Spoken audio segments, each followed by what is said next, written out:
የኢየሱስ ክርስቶስ የመስቀል ሞት የአይን ምስክር ቀጥሎም ደግሞ ለክርስቶስ ኢየሱስ የመስቀል ሞት ተጠያቂ የነበረ ሕዝብ ፊት ነው ጴጥሮስ የቆመው። ጴጥሮስ ቆሞ የሰበከው ጉባኤ እኔ ዛሬ ቆሜ የምሰብከው እንደዚህ አይነት ጉባኤ አይደለም። እኔና እናንተ ኢየሱስ በመስቀል ላይ ሞተ ስንል ገደሉት ብለን ነው የምናወራው። ገደል ነው የሚል የለም እዚህ ውስጥ። ጴጥሮስ ግን ቆሞ እየሰበከ ያለው ምዕራፍ 2 ላይ ኢየሱስ የሞተ ቀን ይሰቀል ብሎ የጮኸ ሕዝብ ነው። ለዛ ነው ምዕራፍ 2 ላይ ብቻ አይደለም ምዕራፍ 4 ላይ ሂዱ ከገረፏቸው በኋላ መተው የጸለዩ ጸሎት ነው። የሐዋርያት ሥራ እዛው በጣም ነው የሚገርመኝ ሉቃስ እንዴት አተኩሮ እዚህ ጉዳይ ላይ እንደሚጽፍ።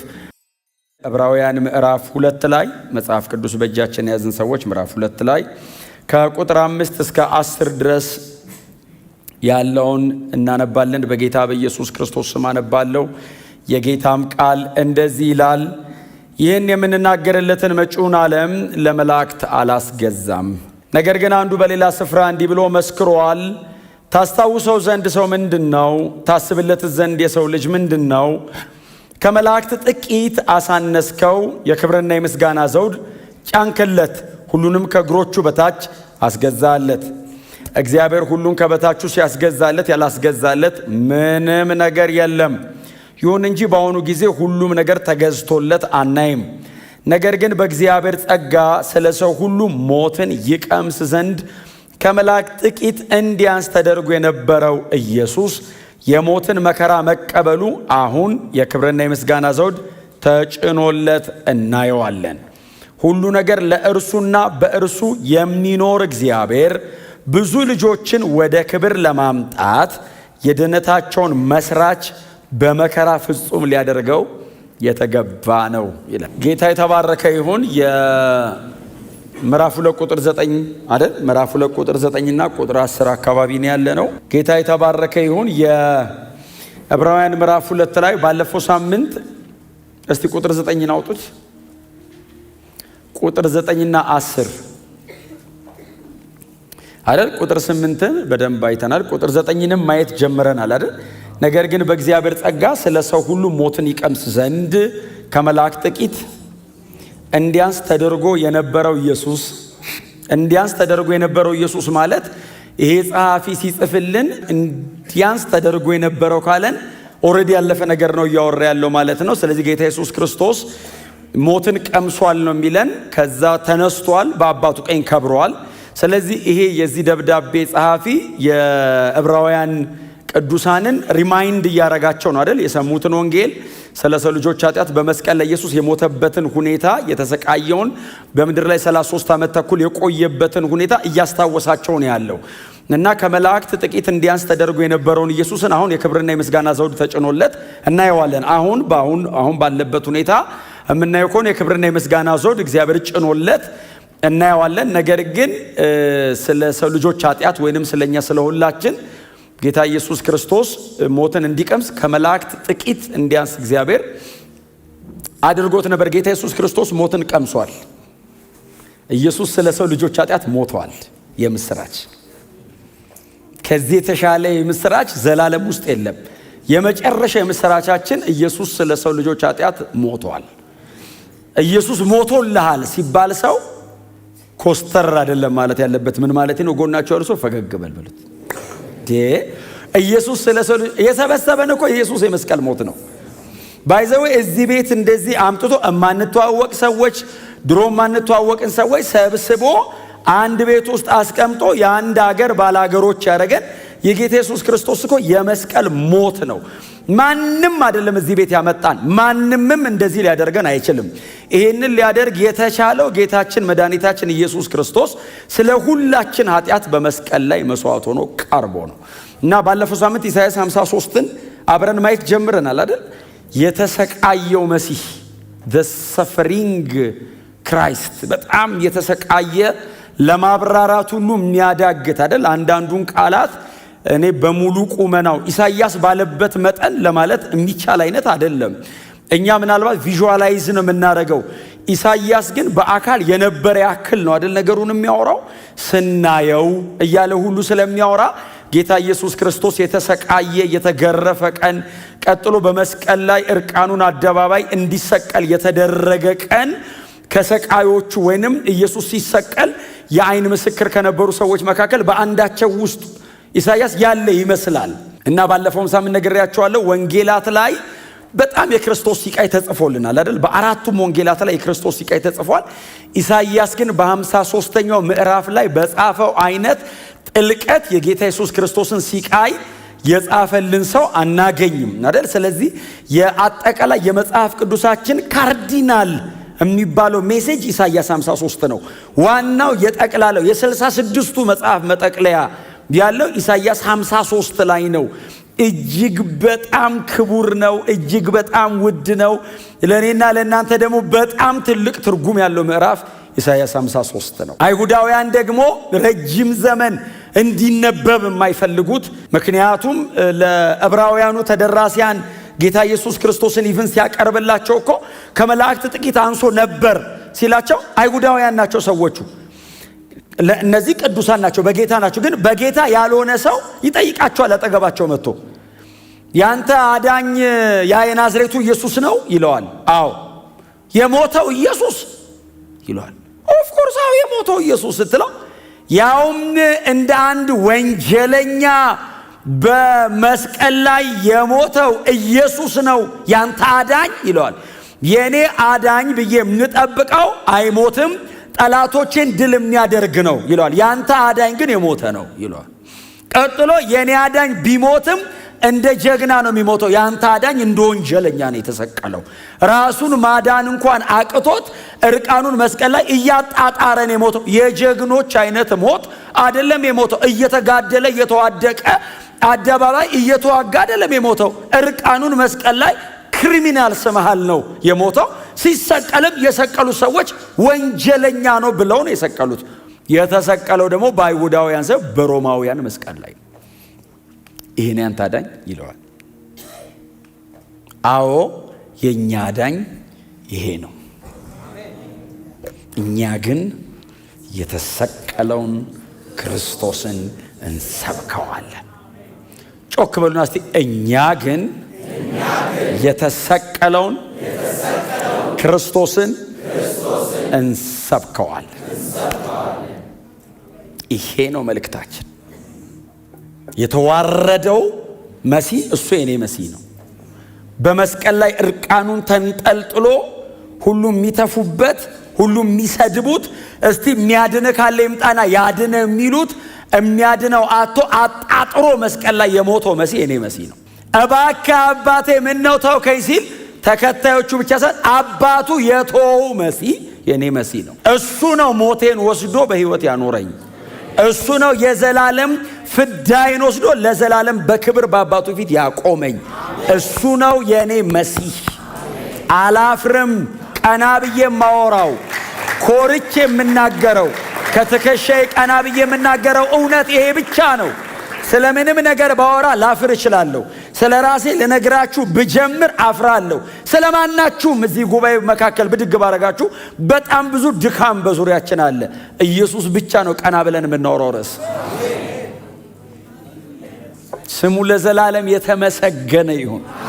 እና ሲቃዩ ባለፈው ተናግሬዋለሁ። በእውነት ጀርባው ሲተለተል ሲዋረድ እና ምን አስታውሳለሁ እኔ የተሰቀለ ቀን ትዝ ይላችሁ?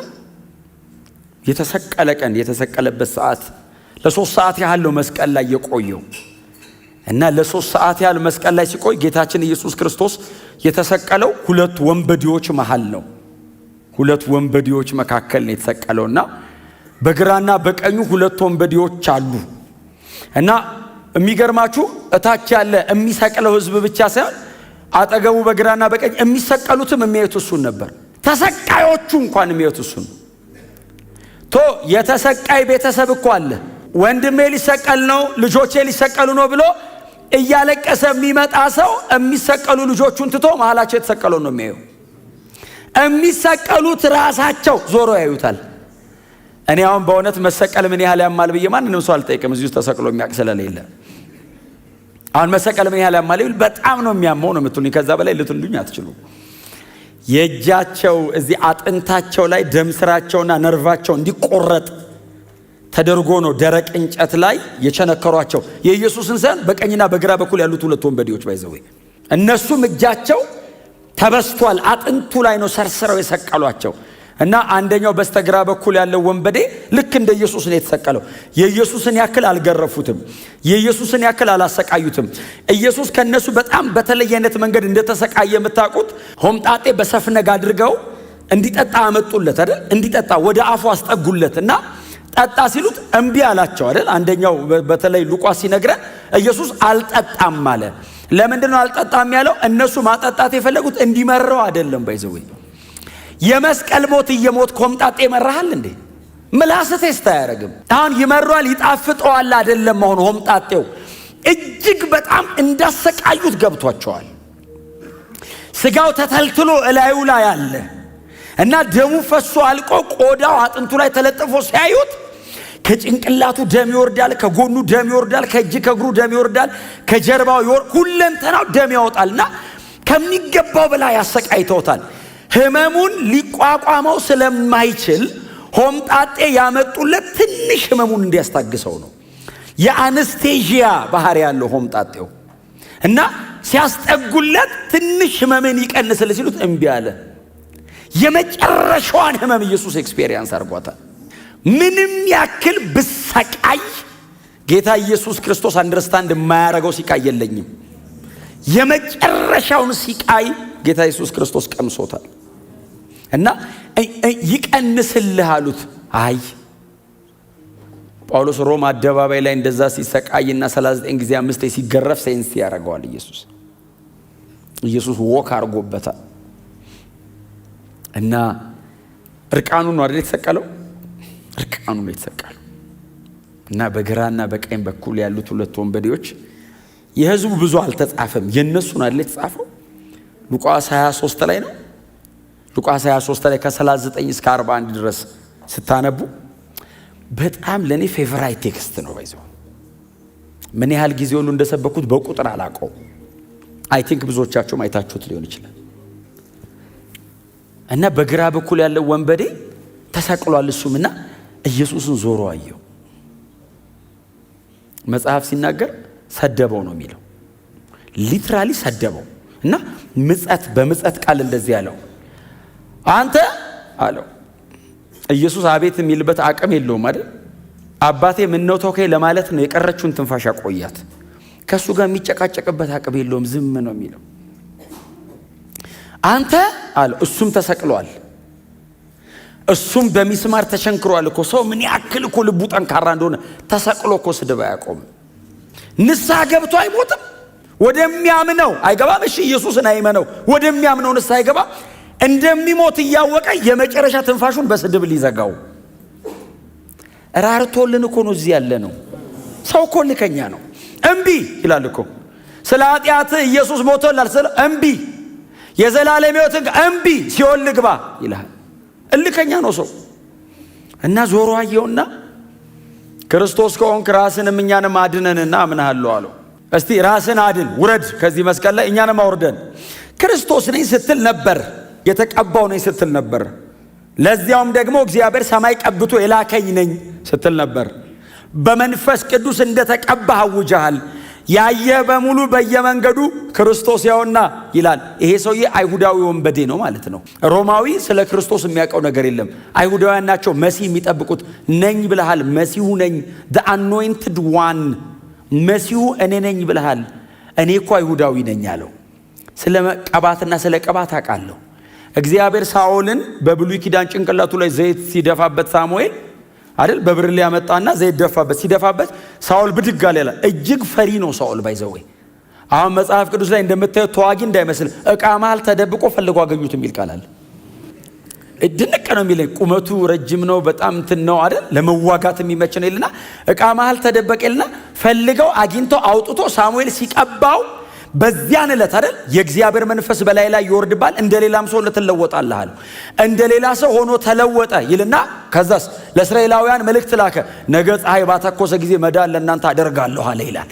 ፈሪው ሰውዬ አዳኝ ሆኖ ቅባት አግኝቶት ነው አለ። አሁን ሰውዬው ስለ አኖይንቲንግ እያወራ ለኢየሱስ ስለ መቀባት እያስረዳው ነው። አይሁዳዊ ነኝ ተቀብቻለሁ ካልካ ንጉሱን ዳዊትን ያው ሳሙኤል የሚባለው ነቢይ በቀንድ ዘይት አምጥቶ ጭንቅላቱ ላይ ሲደፋበት ከተቀባበት ቀን ጀምሮ ጎልያድን ብቻ አይደለም አንበሳና ድብ ይገነጣጠል ነበር ልጁ። እነሱ ተቀብተው አገር ነፃ አውጥተዋል። አንተ መሲህ ነኝ ብለህ መስቀል ላይ የሞትክ ነው ያጠገብ ተቀብተህ እዚህ ጋር አይደለም የምጠብቅህ፣ እስቲ ውረድ አለው። ይስራ ቅባቱና ውረድ።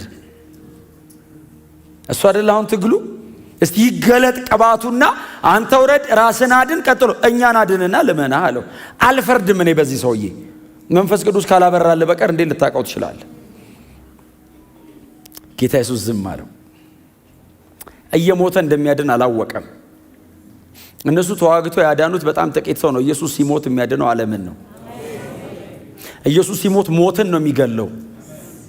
ኢየሱስ ሲሞት የመንግስተ ሰማይ በር ነው የሚከፈተው። አልገባውም ይሄ ሁሉ ስራ እንደሚሰራ።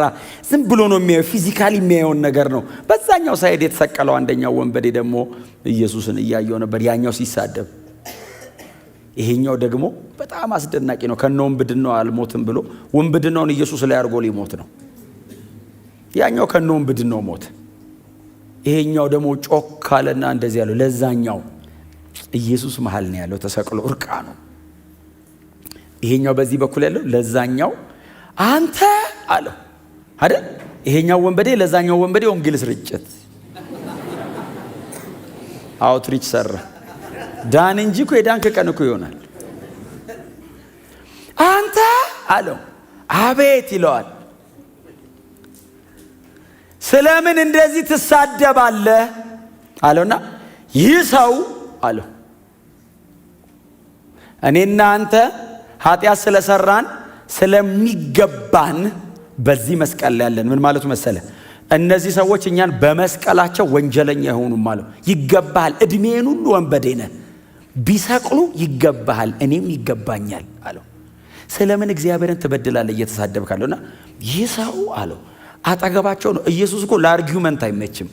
ገና እኮ 33 ዓመቱ ነው። ኢየሱስን የሚሰቅሉት ባይዘው የሮም ወታደሮች ብቻ ሳይሆን የአይሁድ ሕግ መምህራን እጃቸው ላይ ጠቅልለዋል። እድሜያቸውን ሁሉ ሕግ ሲያስተምር የኖረ ሰውዬ ቆሞ ይሰቀል እያለ ነው። ሞቱ አሳማኝ ነው፣ እንዳታምንበት ያደርጋል። እንኳን ተሰቀልክ ነው የሚያስብልህ። ይሄኛው ሰውዬ ብቻ ነው የበራለት። ይህ ሰው ንጹህ ነው አለውና ቀጥሎ እንደዚህ ያለው እኔ እናንተ እየተከራከርን ሰዓቱ እንዳያልቅ ቶሎ ልናዘዝና ጊዜ ካለን እንቀጥላለን አለ። አየህ አሁን እሱ ቶሎ ላይ ሞት ይችላል። ኢየሱስ ግን ሊሞት ነው እያጣጣረ ስለሆነ ሳያመልጠኝ ንስሐ ልጨርሳለሁ።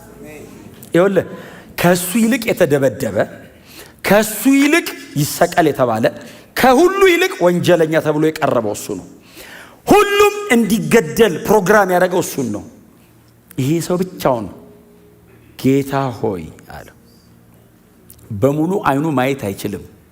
ምክንያቱም የጠራው ጌታ ሆይ ሲለው አሁን እኛ እንደምንለው የተከበረ ሰው ማለት ኩሪዮት ማለት እኛን ለማዳን ከሰማይ ይወረድ ካለው እኔ እንደማይ የ33 ዓመት ተኩል ወጣት አይደለህም አለው። ልታድነኝ ነው ከሰማይ የመጣው። ምን ማለት መሰለ ትርጉሙ? አምላክ ሰው ሆነህ ነው አለው።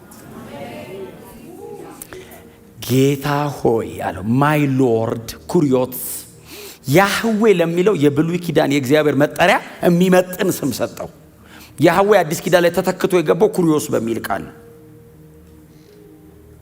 ዩ አር ማይ ጋድ ማለቱ ነው ሰውየው። ጌታ ሆይ አለውና ይቅር በለኝ ማረኝ አይደለም ያለው፣ በመንግስት ስትመለስ አስበኝ። ምን ማለት ነው? ከዚህ መስቀል ላይ አትወርድም ማለት ነው። ትርጉሙ አትሞታለህ አለው። ከዛ ትቀበራለህ አለው። ስትሰብክ እንደነበረው በሶስተኛው ቀን ተነስተህ ትሄዳለህ አለው። መቼ እንደሆነ ባላቅም ግን መንግስት ሆነ ትመጣለህ አለው። ያኔ በዳግም ምጽአት ጊዜ አስበኛለሁ። አንተ ሰው እንደዚህ ተሰቅሎ እንድች እያየ በ30 ደቂቃ ከክሩሲፊክሽን እስከ ግሎሪፊኬሽን ታያለህ። የተሰቀለውን እያየ ከብሮ የሚመጣውን አየው። አይ በደም የተነከረ ጭንቅላቱን ፊቱን እያየ በሙሉ ድምቀት እንደሚያብረቀርቅ ፀሐይ የሆነ ፊት ይታየዋል። አይ ተደብድቦ አይኑ ሊጠፋ ደርሷል እኮ እሱን እያየ እንደ እሳት ነበልባል የሆነ አይን ይታየዋል። እርቃኑን ነው ከአንገቱ እስተ እግሩ ነጭ ታጥቆ ደረቱ ላይ ወርቅ ያጠለቀውን ድጋሚ የሚመጣውን ንጉሱን ኢየሱስን ያየዋል። አይ እግሩ በሰንደል ስለሚሄድ ስሙኝ፣ አይ ኦልሞስት ባዶ እግሩ ነው የሚሄደው። በጣም ኦርዲነሪ ሚድል ክላስ ላይ ያለ አይነት ግለሰብ ስለነበር ኢየሱስ የሚያደርገው ሰንደል ጫማ ነው። አቧራ የጠገበ ነው እግሩ። ስለዚህ ዛሬ ደግሞ ደም ፈሶበት በእግሩ ላይ ባለ በዚህ አቧራ ደም ተጨማልቋል። ቀጥሎስ አነባብረው በሚስማር ቸንክረውታል እግሩን። ያንን እግር እያየ በቶን የነጠረ የጋለናስ የሚመስል እግር ያለው። ምክንያቱም ተመልሶ ሲመጣ ዮሐንስ አየው አይደል? ዘላለማዊውን ኢየሱስን ትዝ ይላችሁ። ራእይ ምዕራፍ 1 ላይ ዮሐንስ ሲያየው የዚህ ቀን ኢየሱስ የተሰቀለ ቀን ዮሐንስ ነበር። ባይዘው የአይን ምስክር ነው። ጌታ ኢየሱስ ክርስቶስ ደግሞ ዮሐንስ ፍጥሞ ታስሮ እያለ በክብር መጥቷል። ይሄ ወንበዴ ያየው የከበረውን ክርስቶስን ነው። በተሰቀለው አቋርጦ የከበረውን አገኘው። የዘላለም ክብር ያለው በተዋረደው መሲህ በኩል አጠገባቸው ሰው የተሰቀለውን እያየ የከበረውን ታገኙአለህ በሉት። አየ ሰውየው በመንግስት ስትመለስ ያንን ታላቅ ቀን የሚጓጓ ነው። ምን ማለት ነው? እሱ ራሱ እኔም እሞታለሁ አለው። አሁን እኔን እዚህ ጋር ከመስቀል እንድታወርደኝ አልጠብቅህም አለው። ዛሬ አይደለም የማይህ አለው። ዘላለሙን አየው ኢየሱስ ውስጥ። ስትመለስ አስበኝ ሲለው ይሄኛው ቤተሰብ ስለሆነ አየ ኢየሱስ ዝም ማለት አይችልም። ሰማይ ያገኘዋል። ቤተሰብ ሆነ። ኢየሱስ ዞሮ አየው። በደም በተጨማለቀ ፊት በደም ውስጥ አቋርጦ አየው። ሳግ ባፈነው ድምፅ ብዙ ተደብድቧል፣ ብዙ ጮኋል እና ሳግ በሚያፈነው ድምፅ ቀስ ብሎ እንደኔ መጮህ አይችልም። ሊሞት እኮ ነው። ዞሮ እንደዚህ ያለው አንተ ሰው አለው። የተሰቀለው ክርስቶስ አንተ ሰው ሲል አንተ ሰው አለው። አቤት አለ። እንዴት ይንበርከክ እግሩ ስር ማይ ሎርድ ብሎት። እሱም ተሰቅሏል። ስለዚህ ከጭንቅላቱ ብቻ ነው ጎንበስ ማለት የሚችለው። አንተ ሰው አለው። አቤት ሲለው የያዛችሁት መጽሐፍ ቅዱስ ላይ ዛሬ ከኔ ጋር በገነት ትሆናለህ ነው የሚለው። ዛሬ እልሃለሁ የሚለው የግሪክ ኮንስትራክሽኑ ነው። ጨረሳችሁ ነው የምትሰሙኝ። ብዙ ጊዜ ስላወራሁት አማርኛው ለምን እንደሚለው ዛሬ ከኔ ጋር በገነት ትሆናለህ አይደል ያለው። ኦሪጂናሊ ግን ኮንስትራክሽኑ ዛሬ እነግርሃለሁ አለው። ምክንያቱም አሁን ኢየሱስ የሞተ ቀን ይወርዳል ወደታች። ዛሬ ልንገርህ አለው። እሺ ሲለው ከኔ ጋር ለዘላለም በገነት ትሆናለህ። አድነኝ ሲለው ድነሃል። የዘላለም ሕይወት ሲለው አግኝተሃል። ኢየሱስ እየሞተ አጠገቡ የዘላለም ሕይወት ይሰጥ ነበር። ክብር ለስሙ ይሁን። ኢየሱስ ማዳን የጀመረው የሞተ ቀን ነው። ታውቃላችሁ አይደል? ዘላለማችንን ሰርቶ የጨረሰው ኢየሱስ ነው። ይሄንን በዘላለማችን ላይ የተሰራውን ስራ እኛ ጋር ያቀረበው መንፈስ ቅዱስ ነው። መንፈስ ቅዱስ መስቀል ላይ አክቲቭ ነበር። ኢየሱስ መስቀል ላይ እየሞተ መንፈስ ቅዱስ በጣም አክቲቭ ነው። አጠገቡ ያለው ወንበዴ ብቻ አይደለም እኮ ሄዳ ነው። ፊት ለፊት ላይ ከሚሰቅሉት መካከል የነበረ አንድ 100 አለቃ በጦር ሲወጉ ምን ሲሉ ያንን ነገር እንዲያቀናጅ የታዘዘ የ100ዎች አለቃ ቆሞ እያየ ኢየሱስ በመስቀል ላይ ጮሆ አይደለም ይለው ኤሎሄ ኤሎሄ ላማ ሰበቅተኒ ጮኸ ይልና ተፈጸመ አይደል ያለው። ዮሐንስ ወንጌል ላይ ነው ያለው ይሄ ቃል። ዮሐንስ ወንጌል ላይ ብቻ ነው ያለው።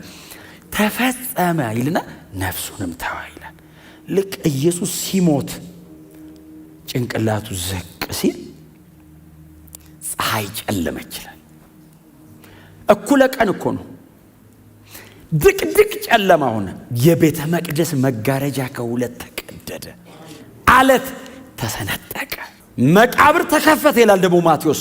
መቃብር ተከፈተ ይልና ከሞቱ የቆዩ ሰማዕታት ወጡ ይላል። ኢየሩሳሌም ከተማም ታዩ የሚል ቃል አለ። ባይዘው ከሞት የቆየ ሰው ይወጡ ወቅስ ያደርግ መንገድ ላይ ኢየሱስ ሲሞት ሞት ሲሰበር የሞቱ ብድግ አሉ። 100 አለቃው ቆሞ እንደዚህ አለ፣ በርግጥ የእግዚአብሔር ልጅ ነው አለ። ዋው አለ። ተቃል አንድ አይሁዳዊ አንድ አሕዛብ ዳነ። ዓለምን እንደሚያድን ምስክር ሆነ። ቦርደር ሰበረ፣ ሮማዊ ዳነ። አሕዛብ በክርስቶስ የመስቀል ሥራ እንደምንድን የመጀመሪያ ሰባኪ ጴጥሮስ አይደለም፣ የክርስቶስ የመስቀል ሞት ነው ሰባኪ። ኢየሱስ ነው ፕሪች ያደረገው። ሮማዊው ቆሞ እግዚአብሔር የሚባል እኮ አያውቅም። ሮማዊ አምላኩ እኮ ቄሳር ነው። ሮማ ለሚባል አምላክ ኢንካርኔት ጋድ ነው ተብሎ የሚታመነው ቄሳር ነው። አምላኬ ስጋ ለብሶ ሲመጣ ቄሳር ነው የሚሆነው ብሎ የሚያምን ሰውዬ የያህዌ ኢንካርኔት አድርጎ መሬት ላይ መውረድ ኢየሱስ ነው ብሎ አመነ። አምላክ ሰው ሲሆን ክርስቶስ ነው አለ፣ ቄሳር አይደለም አለ፣ ካደ። ቀጥሎ የእግዚአብሔር ልጅ። ይሄ ማለት የአዲስ ኪዳናችን የመጨረሻ መገለጥ ነው። ማቴዎስ ወንጌል ምዕራፍ 16 ቁጥር 16 ማቴዎስ 16:16 ትዝ ይላችኋል። ጴጥሮስ ያለው እኔ ማን ነኝ ሲል አንተ ክርስቶስ የሕያው እግዚአብሔር ልጅ ነህ። ይሄ አልቲሜት የሆነው መገለጥ ነው አዲስ ኪዳን ላይ። የሐዋርያት ሥራን 30 ዓመቱን በ28 ምዕራፍ ወንድማችን ሉቃስ ሲያዋቅረው ጴጥሮስ፣ ጳውሎስ፣ ፊልጶስ፣ እስጢፋኖስ፣ አጵሎስ፣ አቂላና ጵርስቅላ አሉ ሐዋርያት ሥራ ላይ። ሁሉም የሰበኩት ክርስቶስ የሕያው እግዚአብሔር ልጅ ነው። ሙሉ አዲስ ኪዳናችን ትምህርቱ እርሱ ክርስቶስ የሕያው የእግዚአብሔር ልጅ ነው። ሮማዊው መቶ አለቃ ቆሞ ያየው ቀን ገባው። ያየው ቀን የመጨረሻውን ብርሃን አገኘው። አሁን ይሄ ሮማዊ መቶ አለቃ ርዕስ አይፈልግም፣ ጥልቀት ነው የሚፈልገው። የእግዚአብሔር ልጅ ነው ማለት። ክብር ለኢየሱስ ይሁን። የጌታ ኢየሱስ ክርስቶስ ሲቃይና የመስቀል ሞት ድንገት የተከናወነ አይደለም፣ በእግዚአብሔር ዘላለማዊ የማዳን እቅድ ውስጥ ያለ ነው። የሐዋርያት ሥራ ምዕራፍ 2 ላይ ሂዱ እስቲ። ምዕራፍ 2 ቁጥር 23 እርሱም በእግዚአብሔር በቀደመው ውሳኔውና በጥንት እውቀቱ ይህንን ሰው በእጃቸው አሳልፎ ፕሪዴስተንድ ነው። የክርስቶስ የመስቀል ሞት ድንገት የመጣ አይደለም። የክርስቶስ የመስቀል ሞት በእግዚአብሔር ዘላለማዊ ፕሮግራም ውስጥ የተቀመጠ ነው። ይሄ የጴጥሮስ ስብከት ነው አይደል? የሐዋርያት ሥራ ምዕራፍ 2 ላይ ያለ የጴጥሮስ ስብከት እኮ ነው ይሄ። እግዚአብሔር በጥንት ውሳኔው በቀደመው እውቀቱ ይህንን ሰው ይለዋል። ጌታ ኢየሱስ ክርስቶስን ነው ይህንን ሰው የሚለው። ባይዘው በጣም አስገራሚ ሰባኪ ነው ጴጥሮስ። ይህንን ሰው በእጃቸው አሳልፎ ሰጣቸው። የኢየሱስ ክርስቶስ የመስቀል ሞት የአይን ምስክር፣ ቀጥሎም ደግሞ ለክርስቶስ ኢየሱስ የመስቀል ሞት ተጠያቂ የነበረ ሕዝብ ፊት ነው ጴጥሮስ የቆመው። ጴጥሮስ ቆሞ የሰበከው ጉባኤ እኔ ዛሬ ቆሜ የምሰብከው እንደዚህ አይነት ጉባኤ አይደለም። እኔና እናንተ ኢየሱስ በመስቀል ላይ ሞተ ስንል ገደሉት ብለን ነው የምናወራው። ገደል ነው የሚል የለም እዚህ ውስጥ። ጴጥሮስ ግን ቆሞ እየሰበከ ያለው ምዕራፍ 2 ላይ ኢየሱስ የሞተ ቀን ይሰቀል ብሎ የጮኸ ሕዝብ ነው። ለዛ ነው ምዕራፍ 2 ላይ ብቻ አይደለም፣ ምዕራፍ 4 ላይ ሂዱ። ከገረፏቸው በኋላ መጥተው የጸለዩ ጸሎት ነው የሐዋርያት ሥራ። እዛው በጣም ነው የሚገርመኝ ሉቃስ እንዴት አተኩሮ እዚህ ጉዳይ ላይ እንደሚጽፍ። ምዕራፍ 4 ላይ ሄዱ እስቲ ቁጥር 27 ምንድን ነው የሚለው? 27 እና 28 እጅና ሐሳብ አስቀድመው የወሰኑት እንዲፈጸም በዚህ ከተማ ተሰበሰቡ። በቀባኸው በብላቴና በኢየሱስ ክርስቶስ ላይ ይህንን ለማድረግ ያንተ እጅና ሐሳብ አስቀድመው የወሰኑትን ለመፈጸም ተሰበሰቡ። ድንገት አይደለም ቁጭ ያሉት። ጲላጦስና ሄሮድስ ባይዘዌ የመሰላቸው ለነሱ አሁን ወንጌላትን የሚያነብሰው ለምሳሌ አሁን የዚህ የሐዋርያት ሥራ ተደራሲ ማን ነው? ቴዎፍሎስ የሉቃስ ወንጌልን ሲያነብ የኢየሱስን አሁን የተሰቀለበትን ከምዕራፍ 22 እና 23 ላይ ነው ሲቃዩና ሞቱ። ጲላጦስ ፊት ቀርቦ ጲላጦስ የኔ ግዛት ሰው አይደለም፣ ሄሮድስ ጋር ወሰዱት ገሊላዊ አይደል ብሎ ሄሮድስ ጋር ሲሄድ ሄሮድስ ደግሞ አይቶት ልብሰ መንግስት አለበሰው አይደል? ሄሮድስ እንትኑን አወለቀ ካባውን። የእነሱ ካባ ማለት የኛ ሀገር መሪዎች የሚለብሱት አይነት ካባ እንዳይመስላችሁ። ሪል ወርቅ ነው እንትኑ፣ በጎልድ ነው የሚሰራው እንትኑና በጣም የተንቆጠቆጠ ነው። አወለቀና ምክንያቱም ኢየሱስን በእግር ነው ይዘውት ሄዱት። በዛ ላይ ሳይበላ ነው ያደረውም የዋለውም። መንገድ ላይ እነሱ በሰረገላ እሱ በእግር ነው የሚሄዱት። በጣም ተጎሳቁሏል። ፊቱ ሲቆም ካባውን አውልቆ አለበሰውና የአይሁድ ንጉሥ ነህ እንዴ ያለው ሲለው ጌታ ኢየሱስ ምንድን ያለው? አንተው አልክ። ወይ ወደ እጃቸው እኮ ነው የሚመልሰው። የአይሁድ ንጉሥ ነህ ሲለው አዎ አይደለም ያለው አንተ አልክ ሲለው ግረፉት አለ። ታውቃለህ ልብሰ መንግስቱን አለበሰው ይልና ምቱት አላቸው። እያዋረደው እኮ ነው። አልብሼህም አትሆንም እኮ ነው። እኔ ነኝ አለው። ሄሮድስ ባይዘው ንጉሥ አይደለም፣ የዛ አውራጃ ገዢ ነው። ኢየሱስ እኮ የምድር ነገስታት ገዢ ነው። ራዕይ ምዕራፍ 1 ቁጥር 5 እኮ የሚለው የምድር ነገስታት ገዢ ይለዋል። የነገስታት ልብ እንደ ወንዝ ወደ ወደደው ያፈሳል ይላል እኮ። አሁን አንድን ያገር መሪ እንዲህ ካረገው ተባብረን እንዲህ አናረገው። የነገስታት ልብ እንዲና እንዲህ ያደርገዋል። እሱ ፊቱ ቆሞ ይሄኛው እኮ ያውራጃ ነው። ይሄ እኮ የዩኒቨርስ ነው። መናፍስት እኮ ያውቁታል። ሰው እንዳይመስል አጋንንት እኮ ያውቋል። ገና ሲመጣ ይንቀጠቀጣሉ። መጣህብን ወይ ያለ ጊዜ ባይዘው መጣህብን እባክህ ሂድልን አይደለም ይሉት። ያለ ጊዜያችን ልታጠፋን ቀን ቀጥረህ የምታጠፋን አንተ ነህ ይሉታል። አጥፊያቸው እንደሆነ ያውቃሉ። ሲንቀጠቀጡ ባይዘ ሊያስወጣን ነው አይደለም ይሉት። ሊያጠፋን ነው። አንተ ስትመጣ ልታጠፋኝ ነው አይልህም፣ ልታስወጣኝ ነው ወይ አንተ አታጠፋውማ። እሱስ ቀን ቀጥሮ የሚያጠፋቸው እሱ ነው። የእሳት ባህር ራዕይ ምዕራፍ 20 ላይ የእሳት ባህር የሚያዘጋጅላቸው እሱ ነው። ሰብስቦ የሚከታቸው ኧረ ጊዜያችን ገና እኮ ነው፣ የምንጠፋበት ቀን እንዳለ ገብቶናል። አጋንንት እኮ ያውቁታል። የምድር ነገስታት ገዢ ነው። ሰውን ለማዳን ግን ጥቂት ዝቅ አለ እና የአንድ አውራጃ ገዢ ልብሱን አልብሶት በሹል ብረት ነው አይደል እየመቱ ያደማሙታል። ከዛ አየውና ሄሮድስ ወደ ጲላጦስ መልሱት አለ። ጴጥሮስ ገርፏቸው መተው ሲጸልዩ እንደዚህ ያሉ፣ በቀደመው ውሳኔውና በጥንት ክንድህ አንተ ልትፈጽም ያለውን ሊያከናውኑ ሄሮድስና ጲላጦስ እዚህ ከተማ ተቀምጠዋል። ሰዎቹ ድንገትን የመሰላቸው የቀደመው ውሳኔ ነው አሉ። የክርስቶስ ኢየሱስ ስለ ሰው ልጆች መስዋዕት ሆኖ መቅረብ እግዚአብሔር አስቀድሞ የወሰነው ነው። ክብር ለኢየሱስ ይሁን። እኛን ለማዳን እግዚአብሔር ጥንትን የወሰነው። ድንገት እግዚአብሔር ብድግ ብሎ ላድናቸው አይደለም ያለው። ኤፌሶን ምዕራፍ 1 ቁጥር 4 ያዙት፣ ዝም ብላችሁ ያዙት። ቤታችሁ ስገቡ እንድታነቡት ነው። ክብር ለእግዚአብሔር ይሁን። ዓለም ሳይፈጠር በፊቱ ቅዱሳንና ነውር የሌለን በፍቅርም እንሆን ዘንድ አስቀድሞ በክርስቶስ መረጠን የሚል ቃል አለ። እንድታጠኑትና ዝም ብላችሁ እንድትይዙት ነው። ግን አንድ ቃል አብረን እንድናነብ እፈልጋለሁ። አውቄ ነው ማስነብባችሁ። ዮሐንስ ወንጌል ምዕራፍ 12 ላይ ሂዱና ጌታችን ኢየሱስ ክርስቶስ ራሱ የተናገረው ቃል ነው። ዮሐንስ 12:27 ላይ ክብር ለእግዚአብሔር ለአምላካችን ይሁን። ዮሐንስ 12:27 ላይ ምንድነው የሚለው? አሁን ነፍሴ ታውካለች፣ ምን ስላለው አባት ሆይ ከዚህ ሰዓት አድነኝ። ነገር ግን ስለዚህ ወደዚህ ሰዓት መጣ። ስለዚህ ወደዚህ ምን ሰዓት መጣ? ከዚህ ሰዓት አድነኝ አለው። አባቱን እየለመነው ነው።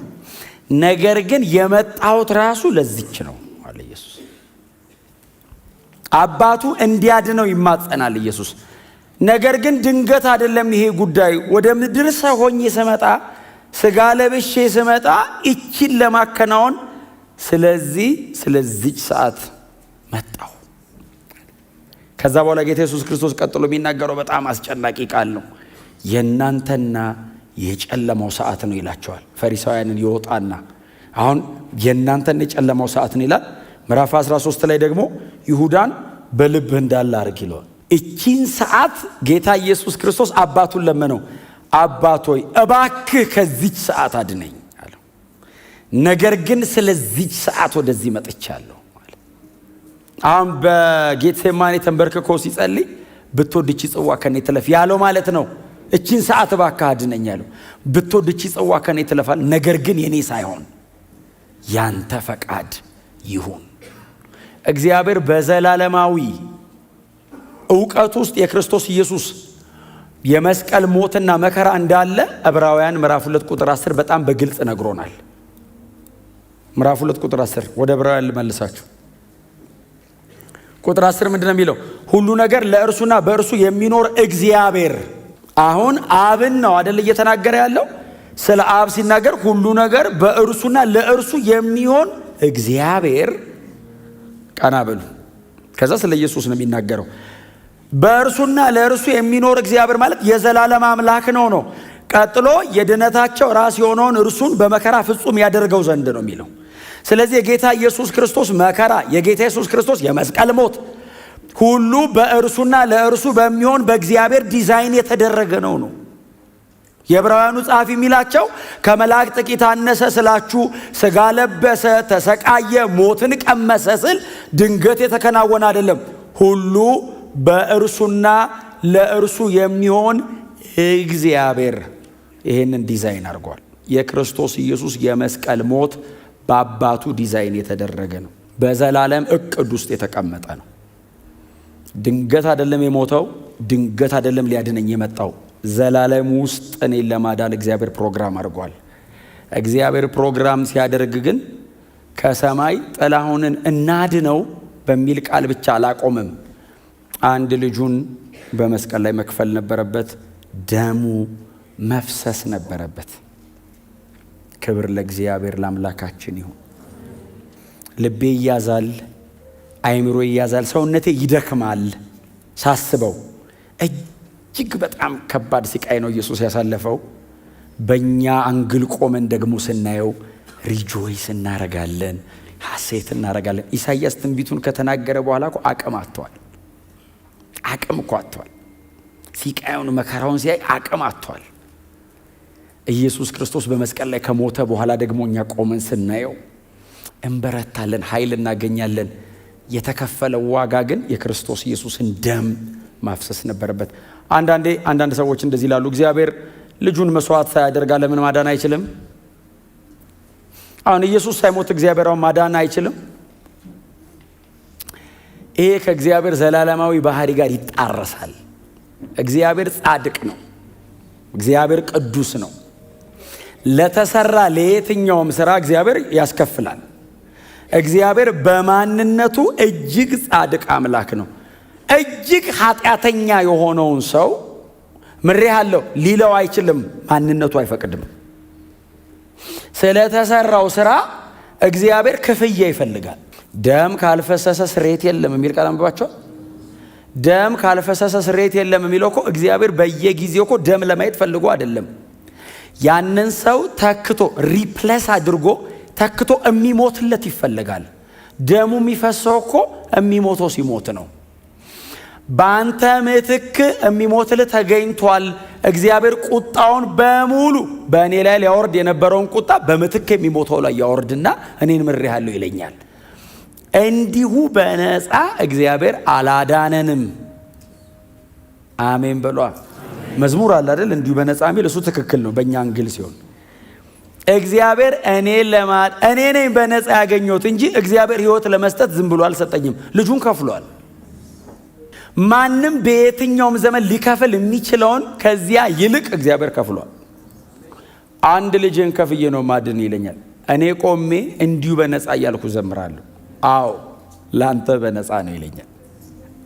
እንዲሁ በነፃ የኛ ነው የእግዚአብሔር አይደለም። እግዚአብሔር ቆሞ ሲያየው ልጄን ይላል። ይንገበገባል ቆሞ ልጄን። አይ ደሙ ሲፈስ ይታየዋል የልጁ። የዓለምን ሁሉ ኃጢአት ሰብስቦ ልጁ ላይ አደረገ እግዚአብሔር። ልጁ ላይ ሲያደርግ የእግዚአብሔር ቁጣ ለኃጢአት ያለው አግሬሲቭነት በሙሉ ልጁ ላይ ሆነ። ለዛ ነው ልጁ ሲለምን አባቱ ከዚህ ሰዓት አድነኝ ያለው። የአባቱን ባህሪ ያውቀዋል። አንዳንዴ ምን እንላለን? እግዚአብሔር አብ በጣም ጨካኝ ነው። ጨካኝ አይደለም። እንደ እግዚአብሔር ሩሩ የለም። አንድ ልጅ የሚሰጥ ከእናንተ መካከል ልጁን የሚሰጥ አለ ስለሌላ ሰው? እንደ እግዚአብሔር ሩሩ የለም። እንደ እግዚአብሔር የሚወድ የለም። ከእግዚአብሔር ይልቅ የሚወዳችሁ ማንም የለም። የመጨረሻውን ፍቅር ያየነው በእግዚአብሔር አብ ነው። አንድ ልጁን ሰጥቶ እግዚአብሔር ወልድም ራሱን የሰጠኝ። እግዚአብሔር አብ ግን እኔ አሁን አባት ነኝ። 2 ልጆች አሉኝ እንደምታውቁት። ልጅ ማስከፈል እኔ እንትኑ የለኝ፣ ማሰቢያ ቦታው ሩሙ የለ። አሁን አብርሃም ልጁን ሰዋ ብለን በጣም በነፃነት ልጅ ጉንፋን ሲይዘው አንተ ራስ መታት ይጀምራል። ሞቃል ሞቀት ይላል። አንድ ልጅ መስቀል ላይ እግዚአብሔር እኮ አንድ ልጅ አይደለም አንድያ ልጅ ነው። ሁለተኛ የለውም፣ ለዘላለምም የለውም። ኢየሱስ ብቻ ነው አንድያ ልጁ። አሜን የሚል ጠፋ። ሌላ ቀን ልጅነት የሚል አስተምራለሁ። እኛና ኢየሱስ ተመሳሳይ ነን ብላችሁ ነው? አይደለንም። ኢየሱስ ብቸኛ የእግዚአብሔር ልጅ ነው። እኛስ ልጆች ነን። ልጄ የሚባል የለም እዚህ ውስጥ። እኔ በጣም ቆላስያስን ሳስተምር ብዙ ተናግሬያለሁ። እግዚአብሔር ልጄ የሚለው የለም እዚህ ውስጥ። ልጄ ካለ ኢየሱስን ነው። እኛስ ልጆቼ ነው የሚለን። ምን ማለት ነው? ግር አድርጎ ነው የሚጠራን። በተናጠል የሚጠራ የለም። ልጄ ካለ እግዚአብሔር ኢየሱስን ነው ባይዘው። እኛስ ልጆች ሆይ ነው የሚለው። እስቲ አሜን በሏ። በቃ በክርስቶስ የሆነው የኔ ነው ምናምን ብለን እናምናለን። ምንም ጥርጥር የለውም። በተናጠል ግን ኢየሱስን ነው የሚጠራው። እኛንም የሚያቀን በልጁ ደም ነው። ከኢየሱስ ውጭ አያቀም። ለዛ ነው ለብቻ የማይጠራ። በልጁ ደም በኩል ሲመጣ እግዚአብሔር ዩኒቨርሳል ቸርችን ነው ኮሚኒኬት የሚያደርጋት። ለአካሉ የሚወርደው አብሮ ያገኘናል። ጌታ የተባረከ ይሁን። አንድ ልጁን የከፈለ አባት አብ ብቻ ነው።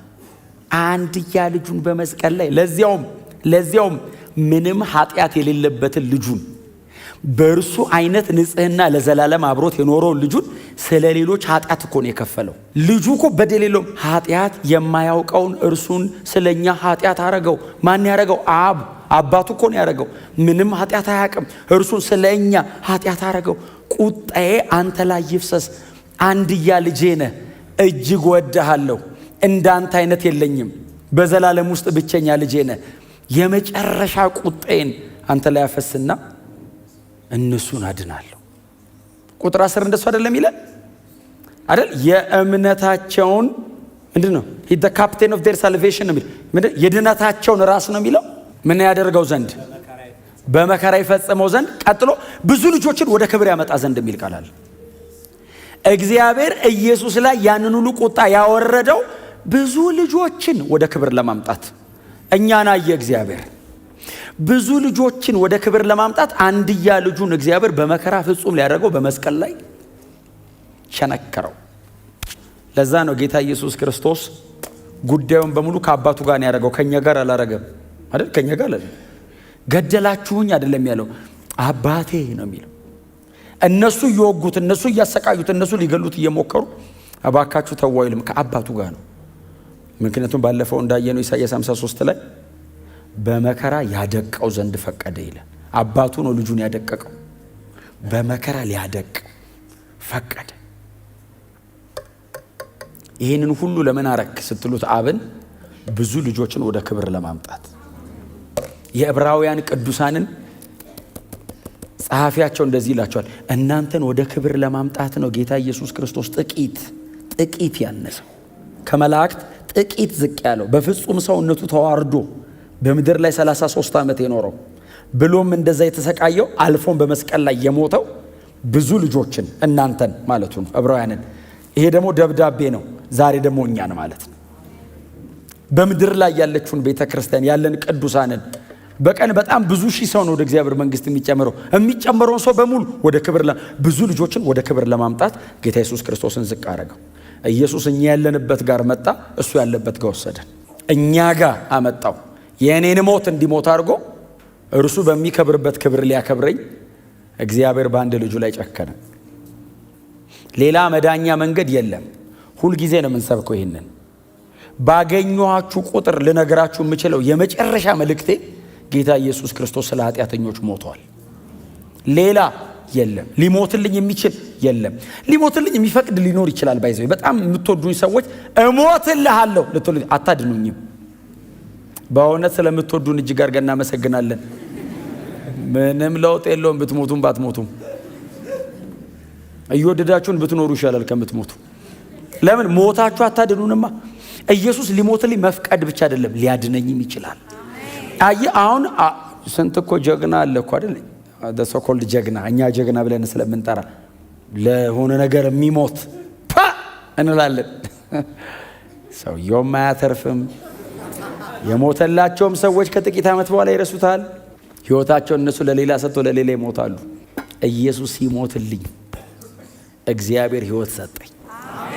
ኢየሱስ ስለሚወደኝ ሞቶልኝ ብቻ አይደለም ሊያድነኝም ተችሎታል። አይ ብቃትም አለው። ፍቅር ብቻ አይደለም ብቃትም፣ ሰፊሸንሲ። ክርስቶስ ይበቃል አለ እግዚአብሔር። ዓለምን በሙሉ ማዳን ይችላል የኢየሱስ ሞት። ጥቂት ሰዎችን የሆነ ግሩፕ አይደለም የሚያድነው፣ ዓለምን በሙሉ ማዳን ይችላል የኢየሱስ ደም። ፈቃደኛ መሆን ብቻ ነው የሚጠይቀው አይደል ለመዳን። አሁን አንዳንዴ እንደምንለው ሊሚትድ አይደለም አቶንመንቱ፣ ሊሚትድ አይደለም አቶንመንቱ። ለዓለም ሁሉ ዩኒቨርሳሊ እግዚአብሔር በልጁ በመስቀል ሞት ዓለምን ማዳን ችሏል፣ ተችሎታል። ኢየሱስ በየዓመቱ አይሞትም። አንዴ ነው የሞተው። ዓለም በሙሉ በዚያ ሞት በኩል የዘላለም ሕይወት ያገኛል። እኛ ግን የተሰቀለውን ክርስቶስን እንሰብከዋለን።